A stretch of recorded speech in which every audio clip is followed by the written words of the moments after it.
Boy disappears in park and returns, 70 years later with shocking story. It was a quiet Sunday afternoon in 1953 when 6-year-old Tommy Greaves vanished without a trace in Fernhill Park. His mother had turned away for only a moment to lay out a picnic. When she looked back, he was gone.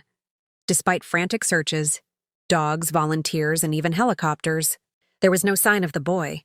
It became one of the town's oldest unsolved mysteries, his name etched on a memorial plaque in the park he vanished from.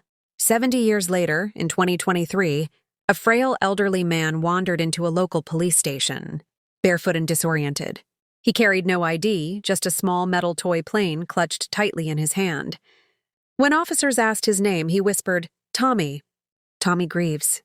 The man's fingerprints were run through the system, and incredibly, they matched those of the missing boy. But his appearance hadn't aged like a typical man in his 70s. He looked barely over 50. Tommy was taken to a hospital, and as doctors evaluated him, psychologists tried to piece together his story. What he told them made headlines around the world. He remembered entering the park with his mother, chasing something shiny into the trees, and then waking up somewhere else, a place with no sky, no sun, and no aging. There were others there too, he said, all lost children. He claimed they were told they couldn't leave until the time was right. No one could explain where he had been or how he hadn't aged normally. Scientists were skeptical but baffled by the physical evidence. His body showed signs of being biologically younger than 76, yet the DNA matched perfectly. The toy he carried had paint flakes consistent with manufacturing from the 1950s. Even more unsettling, Tommy spoke of a door in the park, a place near the old oak tree that sometimes opens when it rains.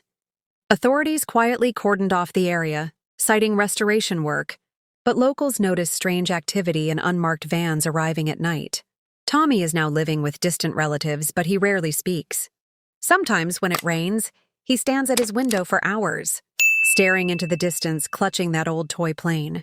No one knows where he truly was, or if the door will open again. But the park remains quiet, and those who remember the old stories now walk its paths a little more carefully. If you liked the story, comment Part 2 and click the subscribe button to see the next part.